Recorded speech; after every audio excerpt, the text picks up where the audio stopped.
आज आम साधवाणी बेश साधवाणी बेश सज्जित होइछु आम आम परंपरा को बजाय रखीचु। अतीत साधव माने विदेश को जीवा समय साधवाणी माने बंदे बोईतर बंदे कि विदेश को विदाय देउथिले। आमे आज गाँ सारा बुली बोईतर बसी बुली पोखर बोईत छाड़ी बंदापना करथिलु। आज बहुत खुशी लगुच। आज आज हूँ कार्तिक पूर्णिमा। आज बोईत बंदाण हुए। आम 3:30 राति आम साधवाणी बेश होगी आज गाँ गाँ बुलूँ बोईतर बसिकी और बोईत आसिकी गाँ पोखरी आज भसाई दिगला। आज आम बहुत खुशी होचु। आज आम साधवाणी होचु।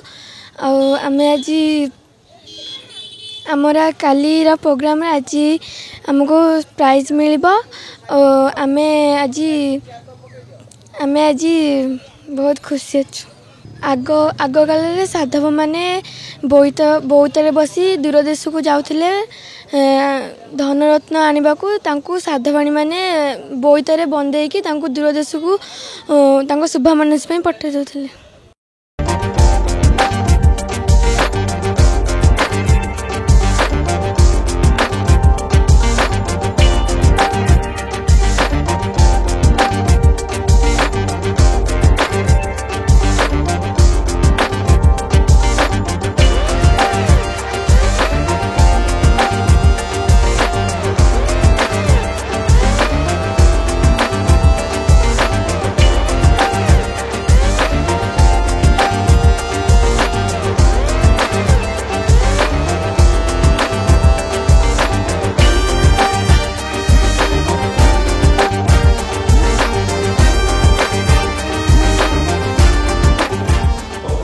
चौरालीसतम बोईत बंदाण उत्सव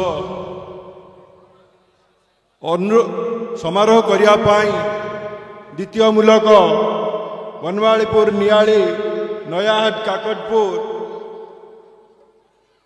तरफ द्वितीय मूलक नियाली संघ नियाली मूलक दायित्व नहीं। से दिन प्रस्तुति बैठक में आमर स्थिर होता नरीश ग्राम यह अनुष्ठित होब। आमर सौभाग्य जे यही हूँ द्वितीय मूलकर से नरीश गाँ तार सुप्रसिद्ध दोलवेदी पड़िया एवं तारी मंच उपरे मु आज यही महामिलन पर्व को केते जन विशिष्ट व्यक्ति को आमंत्रण करी।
এইটা হচ্ছে তো ঐতিহ্ୟ সম্পন্ন মূলক, কারণ সুଜାନଗର ପାଟନାର ସ୍ୱର୍ଗତ ଜମିଦାର ନଟବର ସାହୁ ଯେ ପ୍ରଥମ ସଭାପତି ଥିଲେ ଏ ମହାସଭାର, ବୁଢ଼ା ଘୋଡ଼ାରେ ଚଢ଼ି ଯିବା ଆସିବା କରୁଥିଲା। ମାନେ ବୁଢ଼ାଙ୍କୁ ଦାଣ୍ଡିରେ ଦେଖିଲେ ଲୋକ ଚାଲି ମାନେ ବାଟ ଆଡ଼େଇ ଦେଇ ପଳାଉଥିଲେ, ବୁଝଲି। ଆଉ ଜଣେ ପୂର୍ବତନ ସଭାପତି ଏଠାରେ ଆର୍ତ୍ତବନ୍ଧୁ ସାହୁ ନିଆଳି। ତେଣୁ 4 ଜଣ 3 ଜଣ ବିଗତ ସଭାପତି, ବର୍ତ୍ତମାନ ସଭାପତି ମିଶାଇଲେ 4, ତା ଦେହରୁ ଦ୍ୱିତୀୟ ମୂଳକରୁ କୋଟା ହେଉଛି 2, ମାନେ ଏଠି ମହାସଭାର 2 ଜଣ ସଭାପତି ଥିଲେ। ତେଣୁ ଏଇଟା ହେଉଛି ଗୋଟେ ମହାନ ମୂଲକ, ଲୋକମାନଙ୍କର ଉପକାର କରୁଅଛି। ଆଜି ଆମର ମୂଲକର ଜଣେ ଗରିବ ମହିଳାକୁ ଗୋଟେ ସିଲେଇ ମେସିନ୍ ପ୍ରଦାନ କରାଯିବ। ତେଣୁ ଆମ୍ଭେ ଏହିପରି ଭାବରେ ସବୁ ଉନ୍ନତିର କାମ ହାତକୁ ନେଇଛୁ। ତେଣୁ ମୁଁ ଆଉ ବିଶେଷ କିଛି କହୁନି, ମୋର ଏତିକି କହି ମୁଁ ବକ୍ତବ୍ୟ ଶେଷ କରୁଛି। ଜୟ ହିନ୍ଦ। এই তৈরিক বৈশ্যকূଳରେ କେତେ ବ୍ୟକ୍ତି ଜନ୍ମ ହୋଇଛନ୍ତି ମୃତ, କିନ୍ତୁ ମହାପୁରୁଷ ତଥା ଏ ବୈଶ୍ୟକୂଳର ପ୍ରଦୀପ ସଦୃଶ୍ୟ ଯେଉଁମାନଙ୍କ ଯୋଗୁଁ ଏ ପ୍ରାଚୀମୂଲକ ତୈଳିକ ବୈଶ୍ୟ ସମାଜର 44ତମ ବାର୍ଷିକୋତ୍ସବ ପାଳିତ ହେଉଛି, ସେମାନଙ୍କୁ ମୋର ଶତ ଶତ ଦଣ୍ଡବତ, ଶତ ଶତ ଦଣ୍ଡବତ। ଯେତେବେଳେ ଧରାବକ୍ଷରୁ ବିଦାୟ ନେଇଛି ଶରତଶ୍ରୀ, ମଳିନ ପଡ଼ିଛି ଶାରଦୀୟ ଶୁଭ୍ରଶୋଭ୍ରା, ମଉଳି ଯାଇଛି ନଦୀପଟରେ ଜନମନ ହରଣ କରୁଥିବା କାଶତଣ୍ଡିର ଯେଉଁ ଦୃଶ୍ୟ ଥିଲା ଅତ୍ୟନ୍ତ ମନଲୋଭା, ବନେ ବନେ ଅପରାଜିତାର ବିଭା, ଲତାକୁଞ୍ଜର ଗଙ୍ଗଶିଉଳିର ଶୋଭା, ନିଷ୍ପ୍ରଭ ହୋଇଛି ଜନମାମୁର ଆଭା, ଆଗମନ କରୁଛି ଋତୁ ହେମନ୍ତ, ରାତ୍ର କାଳରେ କାକର ରାଶିରେ ଧରଣୀ ହୋଇଛି ସିକ୍ତ, ଉତ୍ତର ଦିଗରୁ ବହି ଆସେ ହେମାଳ ପବନର ସ୍ରୋତ, ପଦ୍ମବନକୁ ଉଜାଡ଼ି ଦିଏ ହେମନ୍ତର ଶିଶିରପାତ, ପୁଷ୍କରିଣୀରେ ପ୍ରସ୍ଫୁଟିତ ନୀଳକଇଁ ଦଶର୍କର ହରୁଥାଏ ଚିତ, କୃଷକର ମନରେ ଆନନ୍ଦର ଜୁଆର ଛୁଟାଏ ପଦ୍ମଶାଳିନୀ ଧାନକ୍ଷେତ, ରଜନୀ ହୋଇ କ୍ରମେ ଦୀର୍ଘ ଆଉ ଦିନ ହୁଏ ଛୋଟ, ନରମୀ ନରମୀ ଆସେ ସକଳ ଶକ୍ତିର ଆଧାର, ଗ୍ରହରାଜ ସୂର୍ଯ୍ୟଙ୍କର ତେଜ, ଧର୍ମ ପ୍ରାଣ ଓ ହବିଷ୍ୟାଳୀ ବ୍ୟକ୍ତିମାନେ ପାଳନ କରନ୍ତି କାର୍ତ୍ତିକ ବ୍ରତ। ପ୍ରଭୁ ଜଗତର ନାଥ ଜଗନ୍ନାଥ ରାଧା ଦାମୋଦର ବେଶରେ ହୁଅନ୍ତି ସଜ୍ଜିତ, ପୂର୍ବପୁରୁଷଙ୍କୁ ପିଣ୍ଡଦାନ, ଆଲୋକର ପର୍ବ ଦୀପାଳିରେ ଆଲୋକିତ ହୁଏ ସାରା ଜଗତ। ବକ ପଞ୍ଚମୀ ରାସ ପୂର୍ଣ୍ଣିମା ଅବସରରେ ନାମ ସଂକୀର୍ତ୍ତନରେ ପୁରପଲ୍ଲୀ ହୁଏ ପ୍ରକମ୍ପିତ ତଥା ଆନ୍ଦୋଳିତ। ଠିକ୍ ସେତିକି ବେଳେ ପ୍ରାଚୀମୂଲକ ତୈଳିକ ବୈଶ୍ୟ ସମାଜ ବନମାଳୀପୁର, ନିଆଳି, ନୟାହାଟ, କାକଟପୁରର 44ତମ ବାର୍ଷିକ ଅଧିବେଶନ ଓ ବୋଇତ ବନ୍ଦାଣ ମହୋତ୍ସବ 2024 ଉପଲକ୍ଷେ ଦ୍ୱିତୀୟ ମୂଲକ ଯଥା ନିଆଳି, ନୂଆଗାଁ, ନରିସୋ, ନୂଆପାଟଣା, କଣ୍ଟାପଡ଼ା, ସୁଜାନଗର ପାଟଣା, ପଇଡ଼ ପାଟଣା, କୁଦପାଟଣା, ବଡ଼ କରକର, ନରିସୋର ଗ୍ରାମର ଦୋଳମଣ୍ଡପ ପ୍ରାଙ୍ଗଣ ଆଜି ହୋଇଛି ସୁସଜ୍ଜିତ ଓ ସାଧବ ପୁଅର ପୂର୍ବ ସଂସ୍କୃତି, ସଭ୍ୟତା, ବୀରତ୍ୱ, କୀର୍ତ୍ତି, ଐଶ୍ୱର୍ଯ୍ୟ, କଳା, ସ୍ଥାପତ୍ୟ, ଭାସ୍କର୍ଯ୍ୟ, ସାମରିକ ଶକ୍ତି, ସାମୁଦ୍ରିକ ବାଣିଜ୍ୟର ବାର୍ତ୍ତା ବହନ କରି ବୋଇତ ବନ୍ଦାଣ ମହୋତ୍ସବ ହେଉଛି ପାଳିତ। ଆସରେ ତୈଳିକ ସମାଜ ଆସ, ଚାଲରେ ଚାଲରେ ତୈଳିକ ସମାଜ ଚାଲ, ମନରେ ନ ରଖି ବାଦ କି ବିବାଦ, ହେବାରେ ଆମେ ଏକତ, ହେବାରେ ଆମେ ଏକତ। ଆମ ଜାତି ଆଜି କେତେ ଯେ ମହାନ, ସବୁ ଜାତି ଠାରୁ ଶ୍ରେଷ୍ଠ, ସବୁ ଜାତି ଠାରୁ ଶ୍ରେଷ୍ଠ। ଆସରେ ଆସରେ ତୈଳିକ ସମାଜ ଆସ, ଚାଲରେ ଚାଲରେ ତୈଳିକ ସମାଜ ଚାଲ। ଏ ଜାତିର କୀର୍ତ୍ତି ଗୌରବ ଶୁଣିଲେ ସର୍ବେ ହୋଇବେ ଆନନ୍ଦ, ସର୍ବେ ହୋଇବେ ଆନନ୍ଦ। ଦେଶର ମୁଖିଆ ଆମ ଜାତି ଗର୍ବ, ଆମରି ପ୍ରଧାନମନ୍ତ୍ରୀ, ଆମରି ପ୍ରଧାନମନ୍ତ୍ରୀ।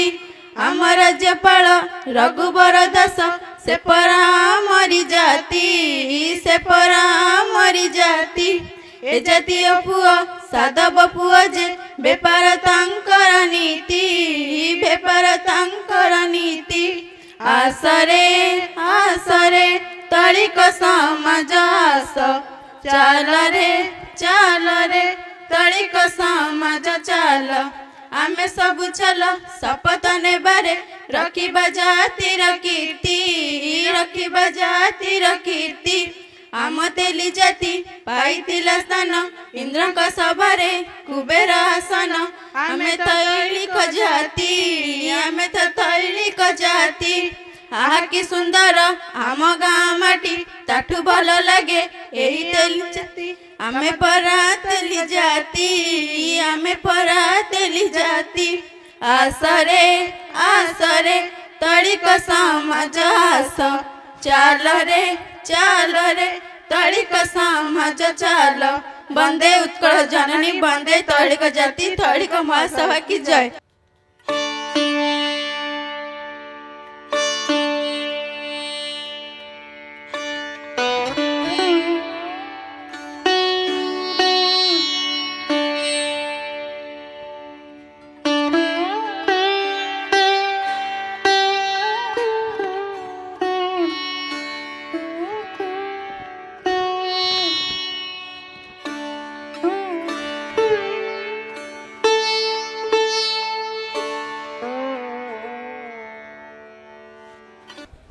तेबे आज ये जो कार्तिक पूर्णिमा यही कार्तिक पूर्णिमा रे साधव पुओ माने वाणिज्य करने को जाउथिले तेणु साधु शब्दरू साधव शब्द बाहरी यही साधव माने खूब सचोट एवं एमानक भितरे अन्याय दुर्नीति ये सब कथा किसी नथिला।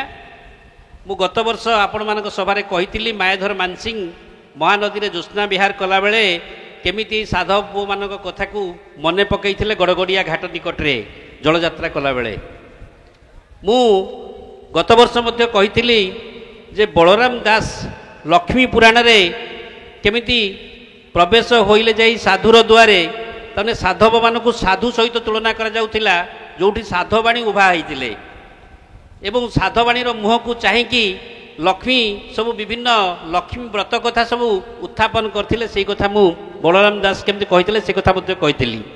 आज आउ से कथा कहबिनी आज गोटे कथा कहबी आमर रामायण आ महाभारतर कथा। आपण माने रामायण रे जानिछंती रामायण रे रावण एक मुख्य चरित्र आ रावणर बापा होउछंती विसर्वा ऋषि माँ होउची राक्षसी निकषा। जमती विसर्वा ऋषिंकर आउ जड़े देववंशर स्त्री थिले जहाँकर पुत्र होउछंती कुबेर आमे सेई कुबेर संतान एवं सेई कुबेर सेतेबेले पुष्पक जान तांकर थिला जोटा रावण कुबेर को से पुष्पक जान छड़े आनिथिला। तेणु आपण देखंतु रामायण जुगरे मध्य एई साधव मानकर गुरुत्व थिला एवं सेमाने पुष्पक जान भलिया जान तैयारी करि पारुथिले।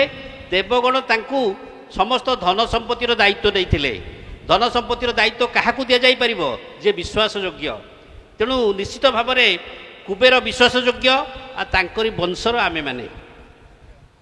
आ गोटे कथा कहबी महाभारतर कथा जेतेबेले पांडव माने से माने जाइकी जेतेबेले वनवास जाइथिले से माने जल संकटर सम्मुखीन होइथिले।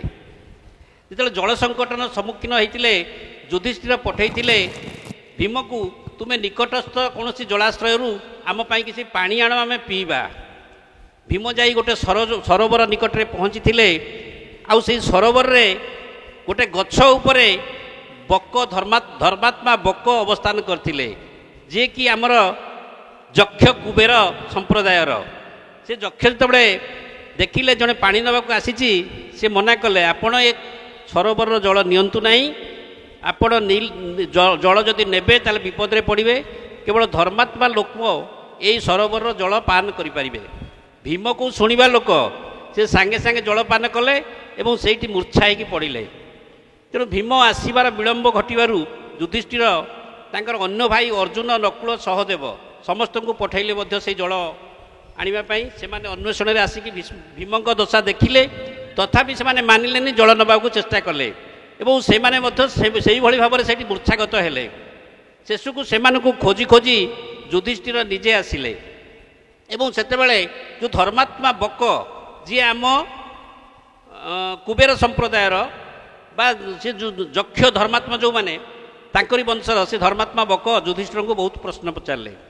ବହୁତ ପ୍ରଶ୍ନ ପଚାରିବା ଭିତରେ ଗୋଟିଏ ପ୍ରଶ୍ନ ପଚାରିଥିଲେ ଯେ ଉତ୍ତମ ମାର୍ଗ କ'ଣ, ଉତ୍ତମ ମାର୍ଗ କ'ଣ? ଯୁଧିଷ୍ଠିର ସେତେବେଳେ ଉତ୍ତର ଦେଇଥିଲେ, ମହାଜନ ଯେନ ଗତଃ ସହ ପନ୍ଥା। ମହାଜନ ମାନେ ଯେଉଁ ବାଟରେ ଯାଇଛନ୍ତି ସେଇଟା ହେଉଛି ପନ୍ଥା। ତାକୁ ଶାସ୍ତ୍ରବିତ୍ ମାନେ ବିଭିନ୍ନ ପ୍ରକାର ମତ ପୋଷଣ କରନ୍ତି, ବିଭିନ୍ନ ମୁନିଙ୍କର ବିଭିନ୍ନ ମତ। ତେଣୁ ସେମାନେ କୁହନ୍ତି ଯେ ଯିଏ ଭଲ ଧର୍ମାତ୍ମା ତାଙ୍କୁ ସିଏ ଯେଉଁ ବାଟ ଦେଇ ଦେଇଛନ୍ତି ସେଇଟା ହେଉଛି ପ୍ରକୃତରେ ଭଲ ମାର୍ଗ। କିନ୍ତୁ ତା ନୁହେଁ।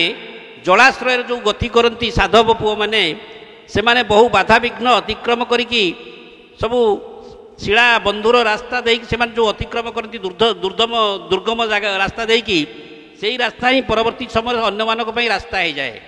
ତେଣୁ ମହାଜନ, ଏଇ ଜାତିର ଲୋକମାନେ ହେଉଛନ୍ତି ମହାଜନ ଏବଂ ଏଇମାନେ ଯେଉଁ ମାର୍ଗ ବତେଇ ଦେଇ ଯାଇଛନ୍ତି ସେଇଟା ହିଁ ହେଉଛି ପନ୍ଥା। କେମିତି ପନ୍ଥା? ଆପଣମାନେ ଦେଖନ୍ତୁ, ଯେଉଁ ପ୍ରାଚୀ ନଦୀ କୂଳରେ ଆପଣମାନେ ଅବସ୍ଥାନ କରିଛନ୍ତି, ଆମେ ଆଜି ଯେଉଁ ଗାଁରେ ଆସି ପହଞ୍ଚିଛେ, ଇଏ ଜଗନ୍ନାଥଙ୍କର ମାମୁଁ ଘର। ସମସ୍ତେ ମାମୁଁ ଘରକୁ ଯିବାକୁ ଭାରି ଭଲ ପାଆନ୍ତି ଏବଂ ସମସ୍ତଙ୍କ ଜୀବନରେ ମାମୁଁ ଘରର ଗୁରୁତ୍ୱ ବହୁତ ଅଧିକ ଅଛି। ଆମେ ଜଗନ୍ନାଥଙ୍କ ମାମୁଁ ଘରେ ଆସି ପହଞ୍ଚିଛେ। ଆମେ ଏଇ ପ୍ରାଚୀ ମୁଲକରେ ପହଞ୍ଚିଛେ ଯେଉଁଠି ମା ମଙ୍ଗଳା ଅବସ୍ଥାନ କରିଛନ୍ତି। ଆମେ ଏଇଠି ପହଞ୍ଚିଛେ ଯେଉଁଠି ଦାରୁ ଅନ୍ୱେଷଣ ସମୟରେ ଦେଉଳି ମଠରେ ଆସିକି ଆମର ଯେଉଁମାନେ ଦାରୁ ସନ୍ଧାନରେ ଆସିଥାନ୍ତି ସେମାନେ ଅବସ୍ଥାନ କରିଥାନ୍ତି। ତେଣୁ ଏଭଳି ଏକ ପବିତ୍ର ଜାଗାରେ ଆମେ ଆସିକି ପହଞ୍ଚିଛେ। ଏଇ ନଦୀ ଦେଇକି ବହୁ ବୋଇତ ଯିବା ଆସିବା କରୁଥିଲା। ଆମର ମହାଜନ ବା ସାଧବ ସମ୍ପ୍ରଦାୟର ଲୋକମାନେ ପ୍ରାଚୀ ନଦୀ ହେଉ, ମହାନଦୀ ହେଉ, ବ୍ରାହ୍ମଣୀ ହେଉ, ବୁଢ଼ା ବଳଙ୍କ ସୁବର୍ଣ୍ଣରେଖା, ବୈତରଣୀ କିମ୍ବା ଋଷିକୁଲ୍ୟା ହେଉ, ଯେଉଁ ଯେଉଁ ନଦୀ ମୁହାଣ ଦେଇକି ବାଣିଜ୍ୟ କରୁଥିଲେ, ବର୍ତ୍ତମାନ ସରକାର ଚିନ୍ତା କରୁଛନ୍ତି ସେଇ ଜାଗାରେ ଗୋଟେ ଗୋଟେ ବନ୍ଦର ସ୍ଥାପନ କରିବା ପାଇଁ। ତେଣୁ ଏଇ ମହାଜନ ମାନେ ଯେଉଁ ବାଟରେ ଯାଇଛନ୍ତି ତାହା ହିଁ ପନ୍ଥା। ଇଏ ତ ଗଲା ମହାଭାରତର ଗୋଟିଏ କଥା। ମହାଭାରତର ଆଉ ଗୋଟିଏ କଥା କହିବି, ଆଉ ବେଶୀ କଥା କହିବି ନାହିଁ। ଥରେ ଯୁଧିଷ୍ଠିରଙ୍କ ରାଜ୍ୟରେ ଦୁର୍ଭିକ୍ଷ ପଡ଼ିଲା। ଯେତେବେଳେ ଯୁଧିଷ୍ଠିରଙ୍କ ରାଜ୍ୟରେ ଦୁର୍ଭିକ୍ଷ ପଡ଼ିଲା, ଯୁଧିଷ୍ଠିର ଭୀମଙ୍କୁ ପଠେଇଲେ ଯେ କୁବେରଙ୍କ ପାଖକୁ ଯାଅ, ସେଠୁ କିଛି ଆମ ପାଇଁ ଧାନ ଆଣିଲେ ଆମ ଦେଶରେ ଆମେ ଧାନ ଦେଇକରି ଲୋକମାନଙ୍କର ଦାରିଦ୍ର୍ୟ ଦୂର କରିବା, ସେମାନେ ଖାଇକି ବଞ୍ଚିଯିବେ। ଯେତେବେଳେ ଭୀମ ଯାଇ ଦେଖିଲେ ଯେ କୁବେରଙ୍କ ପାଖରୁ କିଛି ଧାନ ଆଣିବେ, କୁବେର କ'ଣ କରୁଛନ୍ତି, ଗୋଟି ଗୋଟିକି ଧାନ ବାଛୁଛନ୍ତି, ଗୋଡ଼ି ବାଛୁଛନ୍ତି। ଏବଂ କୁବେର ଯେତେବେଳେ ଗୋଟି ଗୋଟିକିରି ଗୋଡ଼ି ବାଛୁଛନ୍ତି, ଭୀମ ତ ଯେଉଁଭଳି ଲୋକ, କହିଲେ ଇଏ କ'ଣ ମୋତେ ଧାନ ଦେବ, ମୋ ଦେଶର ଲୋକ ଯାଇ ବଞ୍ଚିବେ, ମୁଁ ଧାନ ନେବି ଆଉ ଲୋକ ବଞ୍ଚିବେ। ଗୋଟିଏ ଗୋଟିଏ ଧାନ ସେ ମାନେ କାଢ଼ୁଛି। ସେ ନୈରାଶ୍ୟ ହେଲେ। ତଥାପି ତାଙ୍କର ଭାଇ ଅଗ୍ରଜ ଯେତେବେଳେ ଆଦେଶ ଦେଇଛନ୍ତି, ଅନୁଜ ବାନ୍ଧିବାକୁ ମାନେ ମାନିବାକୁ ବାଧ୍ୟ। ତେଣୁ ଭୀମ ତାଙ୍କୁ ଅନୁନୟ ହୋଇ କହିଲେ ଯେ ଭାଇ ଏମିତି ପଠାଇଛନ୍ତି, ମୋ ରାଜ୍ୟରେ ଦୁର୍ଭିକ୍ଷ ପଡ଼ିଛି, ମୋତେ କିଛି ଧାନ ଦିଅନ୍ତୁ, ମୁଁ ନେଇକି ଯିବି। କୁବେର ସାଙ୍ଗେ ସାଙ୍ଗେ ଯୁଧିଷ୍ଠିର ପଠାଇଛନ୍ତି ମାନେ ଧାନ ଶଗଡ଼ ଶଗଡ଼ ଧାନ ତାଙ୍କୁ ଦେଲେ। ଭୀମ ଯେତେବେଳେ ନିଜ ରାଜ୍ୟରେ ଆସିକି ପହଞ୍ଚିକି ସେ ଧାନ ବିତରଣ କରିବା ପୂର୍ବରୁ ଦେଖିଲେ ରାଜ୍ୟର ସୀମାରେ ପ୍ରବଳ ବର୍ଷା ହେଇଯାଇଛି। ଆଉ ଏମିତି ବର୍ଷା ହେଇଛି ଯେ ବଳଦ ଶଗଡ଼ ପଶି ପାରିବ ନାହିଁ। ତେଣୁ ସେ ନିରାଶ ହେଇକି କହିଲେ ଏସବୁକୁ ନେଇକି ମୁଁ କୁବେରଙ୍କୁ ଫେରେଇ ଦେବି, ମୋର ଦରକାର ନାହିଁ। ଆମେ ତ ରାଜ୍ୟକୁ ଯାଇପାରିବନି ଧାନ, ଆଉ ଧାନ ଶଗଡ଼ ଅଟକି ରହିଲେ କ'ଣ ହେବ? ଯେମିତି ଆଳୁ ଶଗଡ଼, ଆମର ଆଳୁ ଟ୍ରକ୍ ଅଟକିଥିଲା କେଉଁଠି ବେଙ୍ଗଲ ବର୍ଡ଼ରରେ, ଆମର ଲୋକମାନେ ଅସୁବିଧା ଭୋଗିଲେ।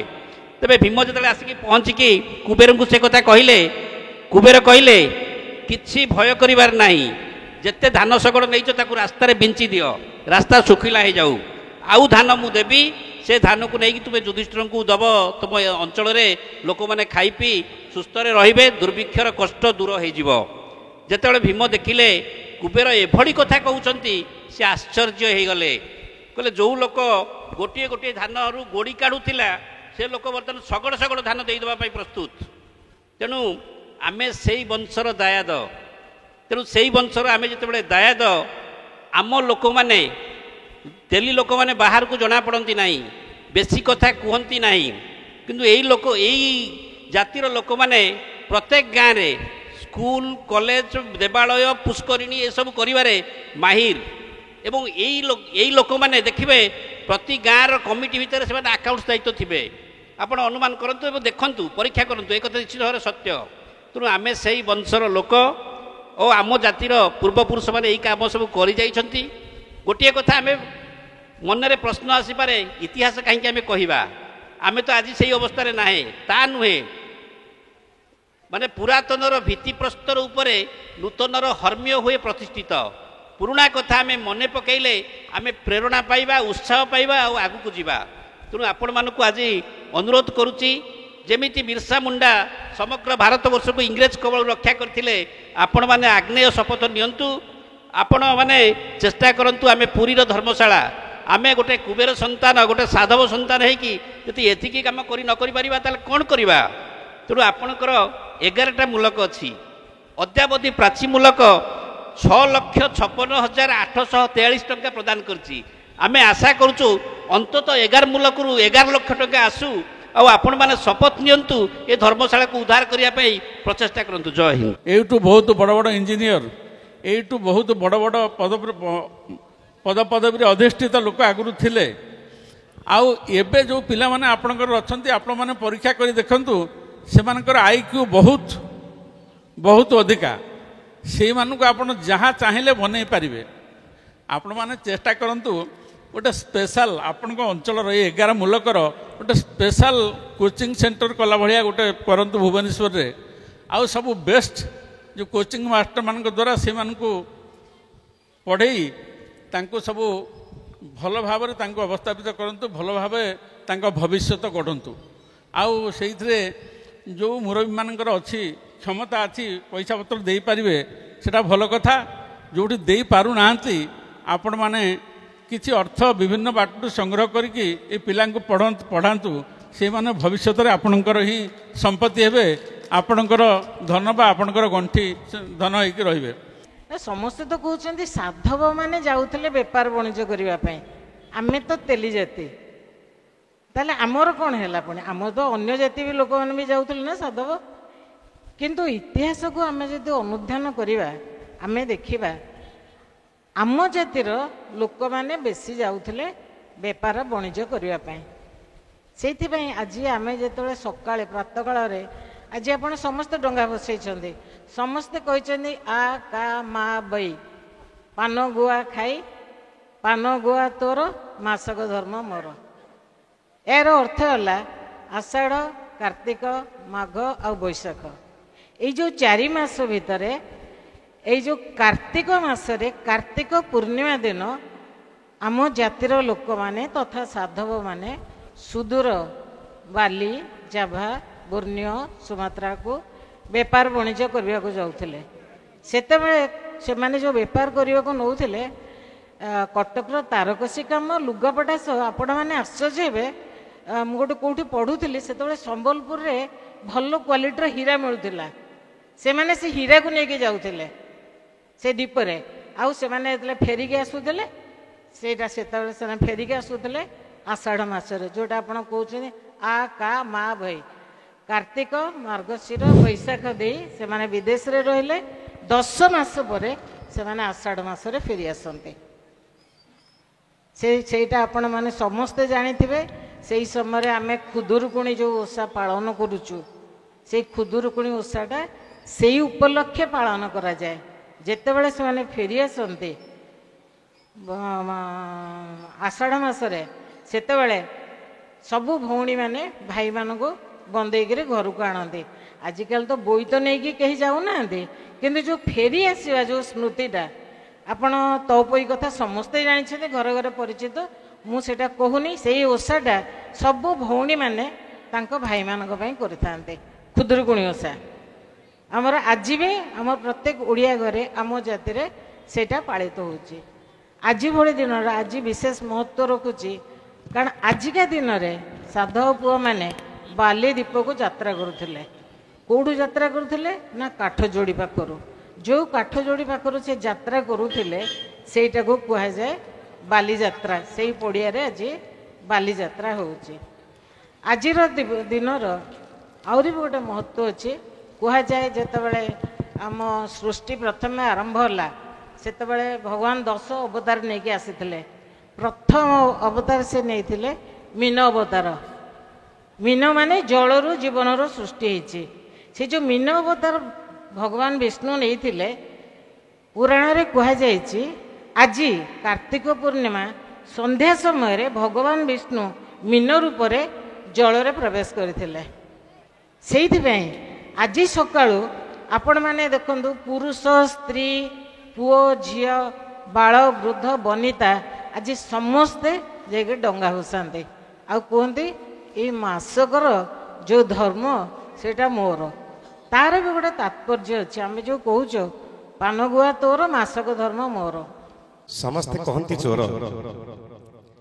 किए किए कही थांती तुम्हें कपटिया तुम्हें लंपटिया तुम्हें गोपी मारखिया तुम्हें भज तुम्हें लवणी चोरिया किंतु एते कथा हेई मध्य बड़ देउळे रे बड़ लोक ही पूजा पाउछ। एई कामना रे गोपी माने कहउछंती ताकू चोर चोर बोली कोनी ताकू चोर चोर बोली दियोनी गाली आलो गोप गुआली आलो गोप गुआली आलो गोप गुआली। धन्य भक्त ध्यान जगन्नाथ। ओम परमात्मने नमः। ओम परमात्मने नमः। जगदानंद कंदाय प्रणदाति हराय च नीलाचल निवासाय नित्याय परमात्मने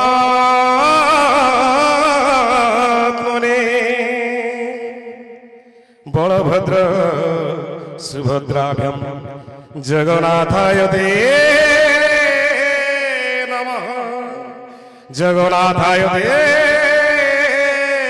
नमः। एठी कहउछथि गोप गुआली माने चोर चोर बोली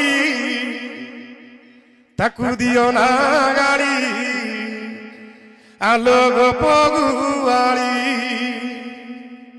चोर चोर बोली ताकू दियो ना गाड़ी आलो गोप गुआली। चोर चोर बोली ताकू दियो ना गाड़ी आलो गोप गुआली। से परानंद सुत ताकू देखाना छाट खाइला घर पुआ दही देखिले रंग गेला बसर कड़ा काई चमाड़ी कड़ा काई चमाड़ी चोर चोर बोली हे चोर चोर बोली ताकू दियो ना गाड़ी आलो गोप गुआली आलो गोप गुआली।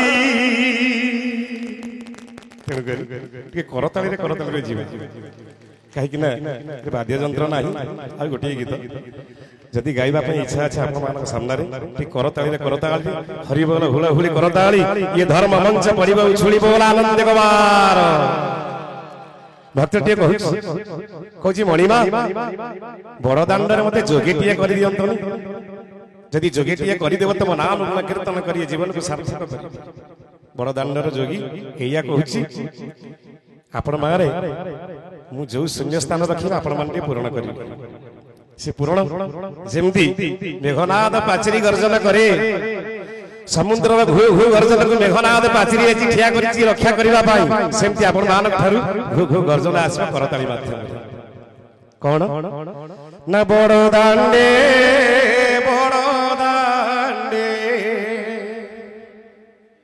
मागु थिबिरे कालिया भिक जोगी मुई ये तो भजन जनार हर से गाई तो भजन जनार हर से गाई तोर नाम गाई हरि बोल देई भोल आनंद कवार बोल आनंद कवार हरिबोल हला हुला हुली काई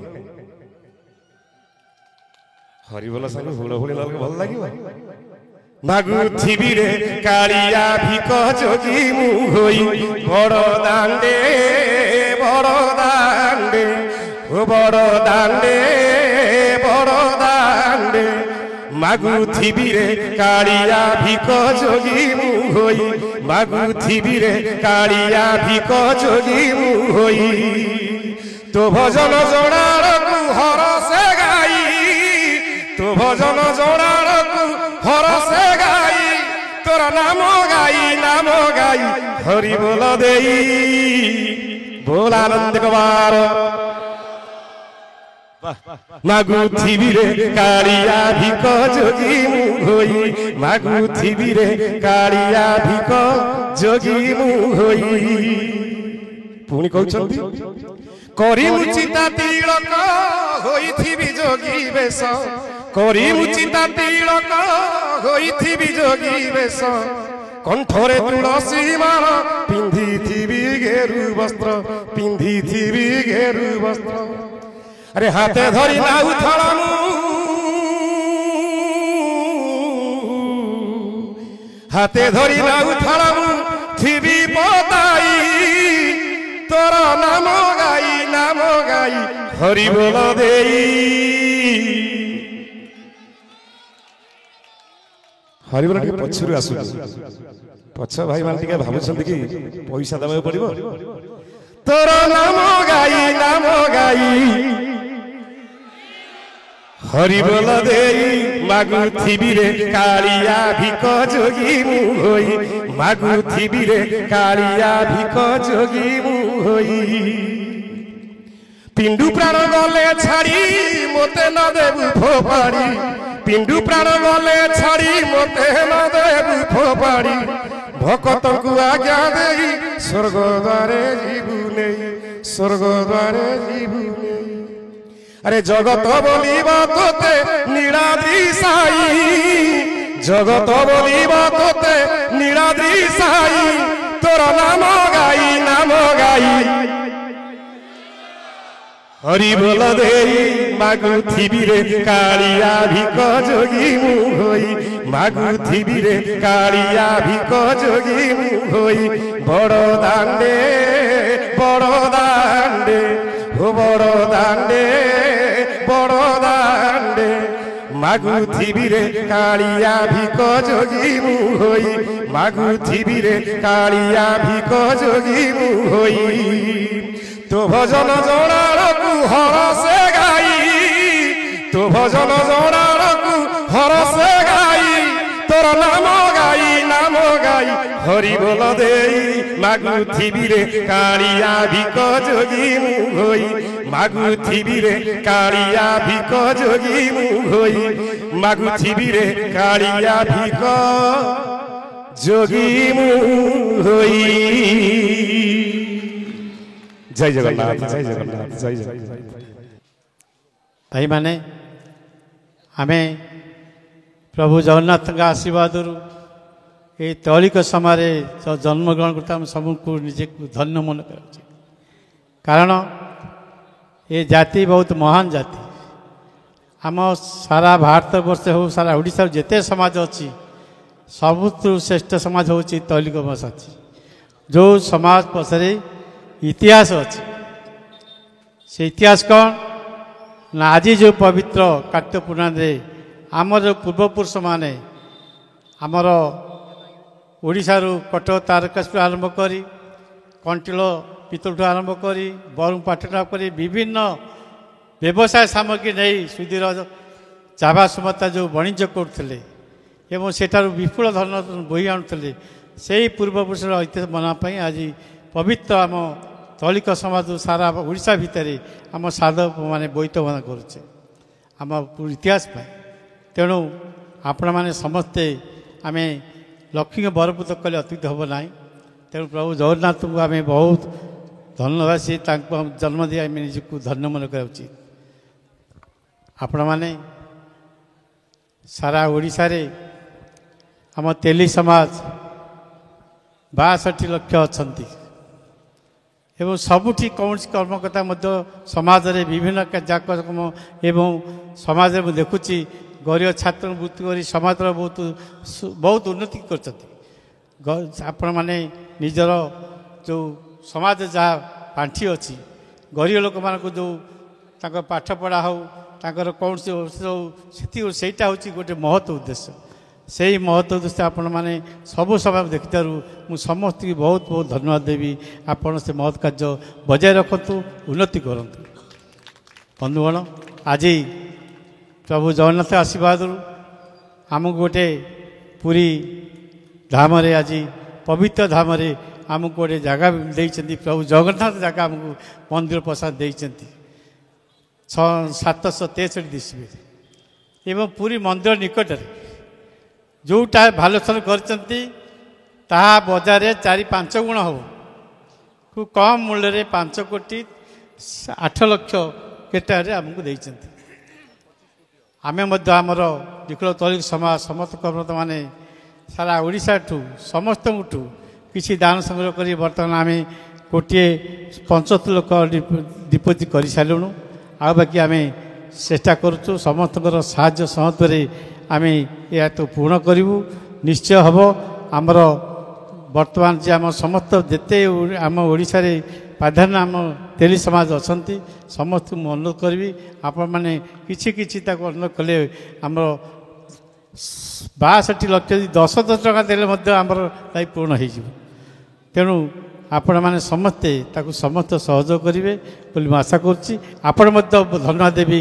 ଆପଣ ପ୍ରାଚୀନ ଲୋକ ଆମ 6 ଲକ୍ଷ କେତେ 6,52,000 ଟଙ୍କା ଆପଣ ଦେଇଥିବାରୁ ମୁଁ ଆପଣ ପାଖେ ମୋର ଗଭୀର କୃତଜ୍ଞତା ଧନ୍ୟବାଦ ଜଣାଉଛି ଆପଣମାନଙ୍କୁ।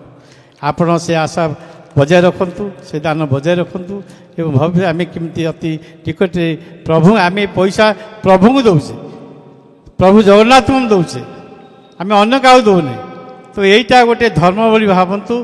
ଯେମିତି ହୁଣ୍ଡି ବାକ୍ସରେ ପଇସା ପକେଇଲା ଭଳିଆ ହେଲା ଆମେ ସମସ୍ତେ ଆକୁ କିଛି ଦାନ କରି ଆମେ ସେ ଜାଗାକୁ ଆମକୁ ପ୍ରଭୁ ପବିତ୍ର ଜାଗାକୁ ଯେଉଁ ଦେଇଛନ୍ତି ଆମେ ତାକୁ ଅକ୍ତିଆର କରିବା ଏବଂ ସେ ଜାଗାକୁ ଆମ ସମାଜର ଧର୍ମଶାଳା ପରେ ବ୍ୟବହାର କରିବା। ସେଥିପାଇଁ ମୁଁ ଆପଣମାନଙ୍କୁ ସମସ୍ତଙ୍କୁ ଅନୁରୋଧ କରିବି ଏବଂ କରି ମୋ ବକ୍ତବ୍ୟ ଶେଷ କରୁଛି। ପ୍ରଭୁ ଜଗନ୍ନାଥଙ୍କୁ ପ୍ରାର୍ଥନା କରୁଛି ଏଇ ପ୍ରାଚୀନ ଲୋକ ସମସ୍ତଙ୍କର ମଙ୍ଗଳ କରନ୍ତୁ, ଆହୁରି ଉନ୍ନତ ହଉ। ଏତିକି କହି ମୋ ବକ୍ତବ୍ୟ ଶେଷ କରୁଛି। ଜୟ ଜଗନ୍ନାଥ।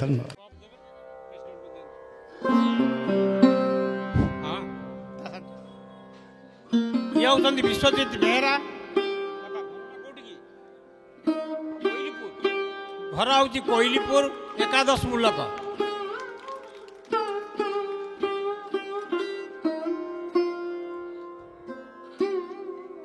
ଦ୍ୱିତୀୟ ପୁରସ୍କାର ପାଇଛନ୍ତି ପ୍ରଯୋକ୍ତା ପ୍ରିୟଦର୍ଶିନୀ ସାହୁ, ପିତା ପ୍ରଶାନ୍ତ କୁମାର ସାହୁ, ମାତା ପ୍ରଜ୍ଞା ପରମିତା ସାହୁ ଅଡ଼ଶପୁର ଦ୍ୱିତୀୟ ପୁରସ୍କାର।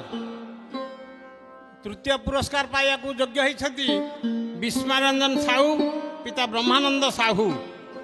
ବିସ୍ମୟରଞ୍ଜନ ସାହୁ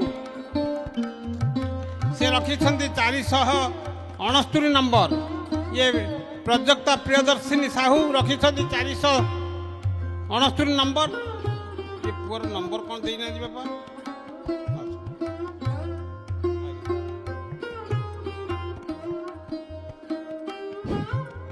ଆମ ବୋର୍ଡ ରାଜ୍ୟ ବୋର୍ଡ ଅଧୀନରେ ବର୍ଷ ବିସ୍ମୟରଞ୍ଜନ ସାହୁ, ପିତା ବ୍ରହ୍ମାନନ୍ଦ ସାହୁ, ମାତା ଗୌରୀବାଳା ସାହୁ। କେଉଁ ମୂଲକ ନାହିଁ, ତା ଗାଁ ନାଁ ଦେଇନାହାନ୍ତି। ସତ୍ୟମ ଶିବଦର୍ଶୀ ସାହୁ, ପିତା ସଞ୍ଜୟ କୁମାର ସାହୁ, ମାତା ସରୋଜିନୀ ସାହୁ ଦହିଖିଆ। ସେ 600 ନମ୍ବରରୁ 561 ରଖିଛନ୍ତି।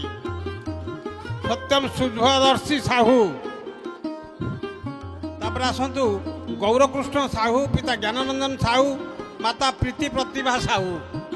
ତୃତୀୟ ପୁରସ୍କାର ପାଇବା ପାଇଁ ଯୋଗ୍ୟ ହୋଇଛନ୍ତି ସୁନୀଲ ସାହୁ, ପିତା ସୁଭାଷ ଚନ୍ଦ୍ର ସାହୁ, ମାତା ପ୍ରତିମା ସାହୁ ଗମ୍ଭାରୀପଦା କାକଟପୁର ବ୍ଲକ, କାକଟପୁର ଜୋନ୍ ଏକାଦଶ ମୂଲକ।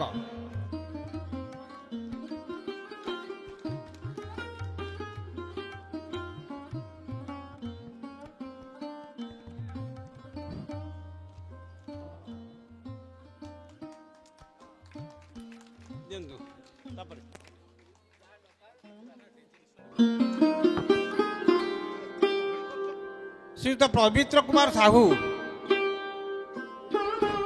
ଉତ୍ସାହିତ କରିବାରେ ଆମର କାର୍ପଣ୍ୟ କାହିଁକି? ଭାଇମାନେ ତ କରତାଳି ଦଉନାହାନ୍ତି ନା ଭଉଣୀମାନେ ହୁଳହୁଳି ବି ଦଉନାହାନ୍ତି।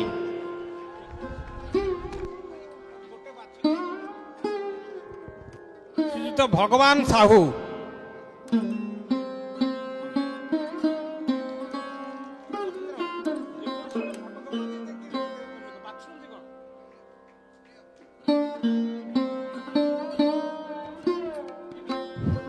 ଶ୍ରୀଯୁକ୍ତ ଭଗବାନ ସାହୁ।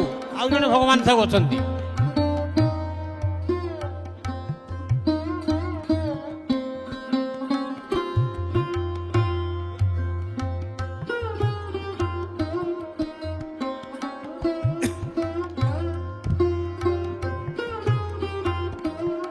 ଶ୍ରୀଯୁକ୍ତ ଲକ୍ଷ୍ମୀଧର ସାହୁ। ଏଇ ନରିଷ ଗ୍ରାମର ଲକ୍ଷ୍ମୀଧର ସାହୁ।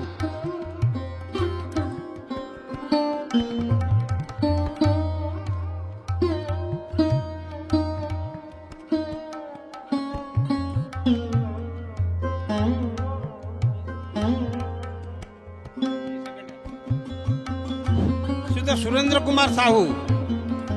ସୁରେନ୍ଦ୍ର କୁମାର ସାହୁ।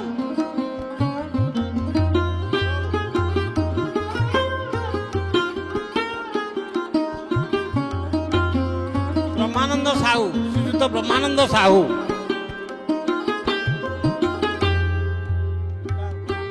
ବ୍ରହ୍ମାନନ୍ଦ ସାହୁ ଉପସ୍ଥିତ ନାହାନ୍ତି। ତାଙ୍କର ସାନ ପୁଅ କନିଷ୍ଠ ପୁତ୍ର ସେ ଏ ମାନପତ୍ରଟିକି ଗ୍ରହଣ କରିବେ। ସେ ବାବୁଙ୍କୁ ଅନୁରୋଧ କରୁଛି ସେ ଆସନ୍ତୁ।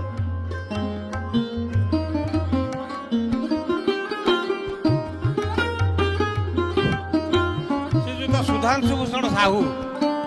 ସୁଧାଂଶୁ ଭୂଷଣ ସାହୁ।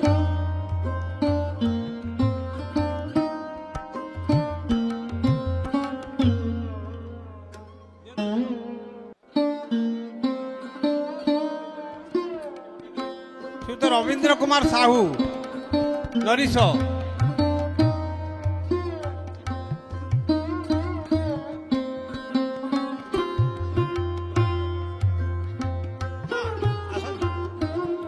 ରବୀନ୍ଦ୍ର କୁମାର ସାହୁ।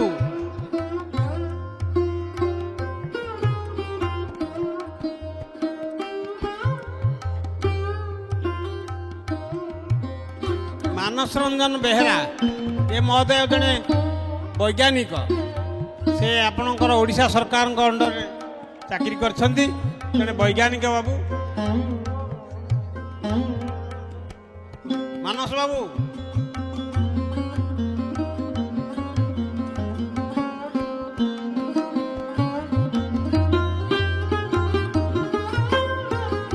ପଞ୍ଚାନନ ସାହୁ। ପଞ୍ଚାନନ ସାହୁ।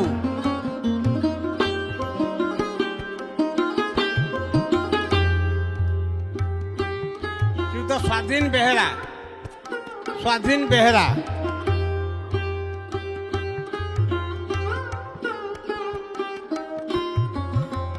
ଅକ୍ଷୟ କୁମାର ବେହେରା। ଅକ୍ଷୟ କୁମାର ବେହେରା।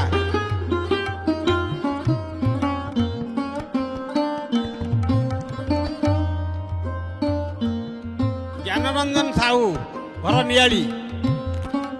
ଜ୍ଞାନରଞ୍ଜନ ସାହୁ ଏ ଜଣେ ସୁପ୍ରତିଷ୍ଠିତ ବ୍ୟବସାୟୀ, ସଫଳ ବ୍ୟବସାୟୀ। ଶ୍ରୀଯୁକ୍ତ ମଦନ ମୋହନ ସାହୁ ଏ ବୋଧହୁଏ ଶିକ୍ଷାବିତ୍, ନିଆଳି କଲେଜରେ ରିଟାୟାର୍ଡ ପ୍ରିନ୍ସିପାଲ। ସେ ମହୋଦୟଙ୍କୁ ମୁଁ ଅନୁରୋଧ କରୁଛି ମଞ୍ଚକୁ ଆସିଲେ ଆମେ ଟିକେ ଖୁସି ହେବୁ। ଶ୍ରୀଯୁକ୍ତ ମଦନ ମୋହନ ସାହୁ। ଭାଗ୍ୟରଥୀ ସାହୁ। ଗଗନ ବିହାରୀ ପୃଷ୍ଟି ଫକୀର ସାହି କାକଟପୁର। ଗଗନ ବିହାରୀ ପୃଷ୍ଟି। ସୁଦର୍ଶନ ସାହୁ ବାବୁଲି ବାବୁ ଅଡ଼ଶପୁର। ଚରଣ କୁମାର ସାହୁ ଷଣ୍ଢପୁର ଗୋପୀନାଥ ପାଟଣା। ଭାସ୍କର ରାଓ ଭୁବନେଶ୍ୱର। ରବୀନ୍ଦ୍ର କୁମାର ସାହୁ ନରିଷ ପିତା ଚକ୍ରଧର ସାହୁ। ରାଜେନ୍ଦ୍ର ପ୍ରସାଦ ସାହୁ ପିତା ସୁଦର୍ଶନ ସାହୁ ନରିଷ।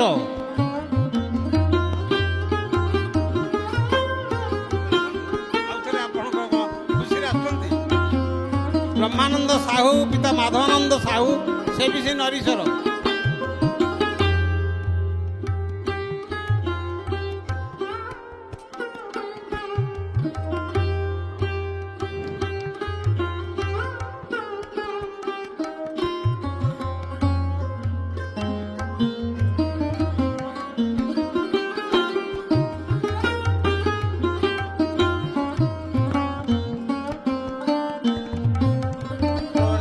संभाली दियंतु एवं आगामी वर्ष पई टुटू बाबू संकल्प नियंतु जेमिति सरस सुंदर भाव अनुष्ठान टी काकटपुर अंचल अनुष्ठित हेबो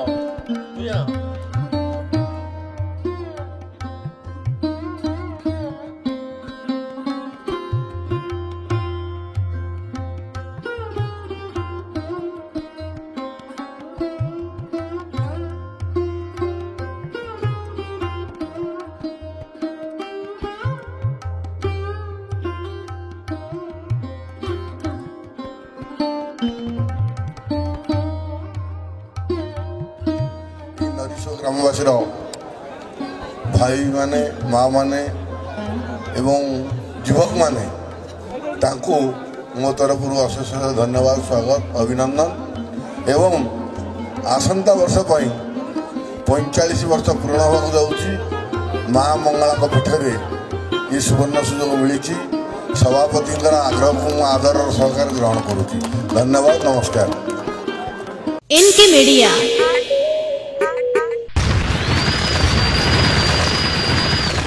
N K media like share and subscribe.